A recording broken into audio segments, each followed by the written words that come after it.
সকল বন্ধুদের আমি দেবী চ্যানেলে সবাইকে স্বাগত জানাচ্ছি। আজকে আমি শ্রাবণ মাসের তৃতীয় সোমবার কী করে পালন করতে হবে সেটা সম্বন্ধে বলছি।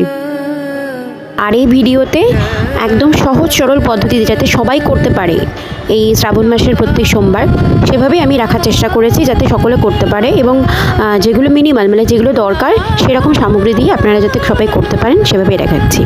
শ্রাবণ মাসের প্রত্যেক সোমবার চেষ্টা করবেন রাখার, কেননা মনে করা হয় শ্রাবণ মাস হচ্ছে মহাদেবের খুব প্রিয় একটা মাস।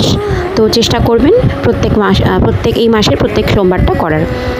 তো প্রথমে আমি জলশুদ্ধি করে নেব। জলশুদ্ধি মন্ত্র এইরকমভাবে মুদ্রা করে করতে হয়। ওং গঙ্গে চ যমুনে চৈব গোদাবরী সরস্বতী নর্মদে সিন্ধু কাবেরী জলহস্মিন সন্নিধিং কুরু, এই মন্ত্র বলে। এরপর আমি পুষ্পশুদ্ধি করে নেব। পুষ্পে মহাপুষ্পেষু পুষ্পে পুষ্পসম্ভবে পুষ্প চাবকিন্নে চহুং ফট স্বাহা, এই মন্ত্র বলে। এরপর আমি একটা ঘিয়ের প্রদীপ ও এক ধূপকাঠি জ্বালিয়ে নিয়ে এরকম একটা পাথরের বাটিতে ওং চিহ্ন এঁকে মহাদেবকে বসাবো। আর শ্রাবণ মাসে সেরকম কোনো নিয়ম নেই, খুব সকাল সকাল পুজো করে নিয়ে নিরামিষ আপনারা যে কোনো কিছু খেতে পারেন, এতে কোনো বিধিনিষেধ নেই। আর বাবা খুব অল্পেতেই তুষ্ট হন, তাই জন্য এখানে কোনো আড়ম্বরেরও প্রয়োজন নেই, যার যেরকম সামর্থ্য সেভাবেই পুজো দেবেন। এখানে আমি অষ্টগন্ধা চন্দনে ওং চিহ্ন এঁকে একটা বেলপাতা দিয়ে তারপরে মহাদেবকে নামালাম। এবারে অভিষেকের প্রথম করব আমি ভস্য। আপনারা দশকর্মা ভাণ্ডারের দোকানে ইজিলি পেয়ে যাবেন।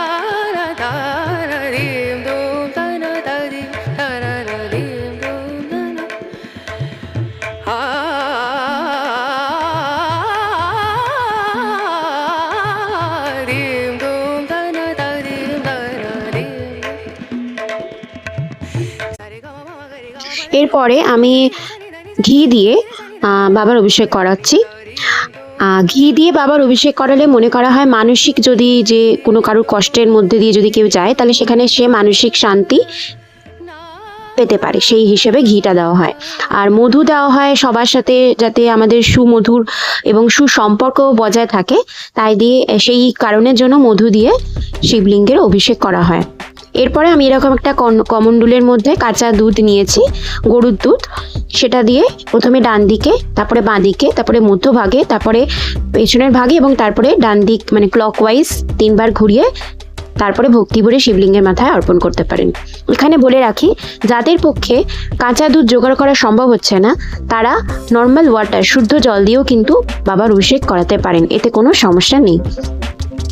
তবে যাদের সামর্থ্য রয়েছে তারা চেষ্টা করবেন সোমবার দিন একটু অল্প কাঁচা দুধ দিয়ে বাবার অভিষেক করানো, এতে খুব ভালো ফল পাওয়া যায়। কাঁচা দুধ শারীরিক সুস্থতার জন্য অর্পণ করা হয়। এরপরে আমি শুদ্ধ জল দিয়ে বাবাকে ভালো করে মহাদেবের মাথায় ভালো করে জল ঢেলে পরিষ্কার করে নিচ্ছি। এরপরে আমি এরকম পরিষ্কার কাপড় দিয়ে মহাদেবকে মুছিয়ে দেব। তারপরে আমি আবার আগের জায়গায় মহাদেবকে বসিয়ে দেব। এবারে যে এই চরণামৃতটা, এটা যেখানে সেখানে ফেলে দেবেন না, এটা যে কোনো টব গাছের মধ্যে আপনারা ফেলতে পারেন বা জলে দিতে পারেন। আর মাথায় ছিটিয়ে নিতে হবে। আর এই রকম মুদ্রা করে মানে আপনার অঙ্গুষ্ঠ তর্জনী এবং এই কনিষ্ঠা 3টে আঙুল দিয়ে আপনি চোখের মধ্যে স্পর্শ করাবেন। এবারে আমি অষ্টগন্ধা চন্দন দিয়ে বাবাকে তিলক পরিয়ে দিচ্ছি। অষ্টগন্ধা চন্দন দিয়ে তিলক পরালে মনে করা হয় স্বামী স্ত্রীর মধ্যে সুমধুর সম্পর্ক বজায় থাকে, বা কারোর মধ্যে যদি টানাপোড়েন থাকে সেটা আস্তে আস্তে কেটে যায়।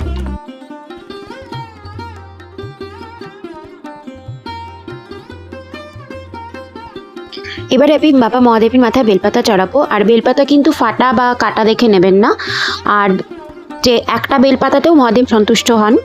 আর তবে প্রথম সোমবারে চেষ্টা করবেন 7টা বেলপাতা দেওয়ার, আর মাঝের সোমবারগুলোতে 11টা করে বেলপাতা দেওয়ার চেষ্টা করবেন। একদম শেষ সোমবার, এবারে তো 5টা সোমবার পড়েছে, তো পঞ্চম সোমবার শেষ সোমবারে চেষ্টা করবেন 21টি বেলপাতা চড়ানোর। আর কারোর যদি অসুবিধা থাকে সেক্ষেত্রে একটা বেলপাতা চড়ালেও হবে। আর মহাদেব আকন্দ ফুল খুব পছন্দ করে, তো চেষ্টা করবেন যে আকন্দ ফুলের মালা দেওয়ার। তো আজকে আমি পাইনি বলে আমি এরকম রজনীগন্ধা ফুলের মালা কিনে নিয়ে এসেছি।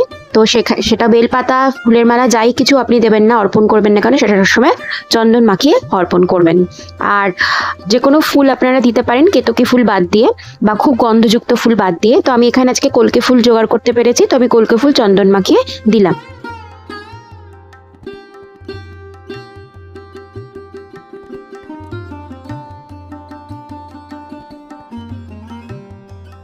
এবার আমি স্নানের জল প্রস্তুত করে নেব। স্নানের জলের জন্য কিন্তু অবশ্যই গঙ্গা জল লাগবে। এর মধ্যে চন্দন, গোলাপ জল আর আপনারা চাইলে সিদ্ধি পাতাও দিতে পারেন। তো আমার কাছে আজকে ছিল না, তাই আমি সিদ্ধি পাতা দিইনি। এভাবে প্রস্তুত করে নিয়ে আপনারা শিবের মাথায় জল ঢালবেন মহামৃত্যুঞ্জয় মন্ত্র বলতে বলতে। ওং ত্র্যম্বকম যজামহে সুগন্ধিম পুষ্টিবর্ধনম উর্বারুকমিব বন্ধনম মৃত্যুর্মুক্ষীয়ম অমৃতাৎ। এই মন্ত্র বলে জল ঢালার পরে আপনারা আতপ চাল, অখণ্ড আতপ চাল ভগবানকে অর্পণ করবেন। আতপ চাল যখন দেবেন তখনও মহামৃত্যুঞ্জয় মন্ত্র বলতে বলতেই ভগবানকে দেবেন। তৃতীয় সোমবারে সবুজ মুখ কড়াই অর্পণ করবেন মহামৃত্যুঞ্জয় মন্ত্র বলতে বলতে।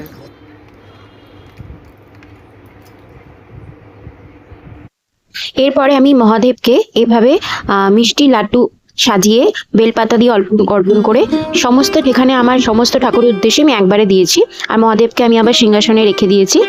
আর আপনারা এর সাথে 1 রকম, 3 রকম, 5 রকম, 7 রকম অথবা 9 রকমের গোটা ফল দিতে পারেন। তো আমি এখানে এরকম আজকে মিষ্টি দিলাম।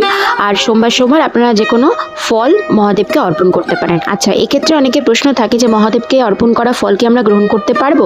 তো মহাদেবকে অর্পণ করা যে কোনো ফল বা মিষ্টি আপনারা গ্রহণ করতে পারবেন, কিন্তু যদি আপনারা শিবলিঙ্গে ছোঁয়ান তখন কিন্তু আপনারা গ্রহণ করতে পারবেন না। তখন সেটা সম্পূর্ণরূপে মহাদেবের অধিকার হয়ে যায়, তাই সেটা আপনি গ্রহণ করতে পারবেন না। এরপরে আমি ধূপ এবং ঘিয়ের প্রদীপ আর কর্পূর জ্বালিয়ে মহাদেবের সুন্দর করে আরতি করে নেব।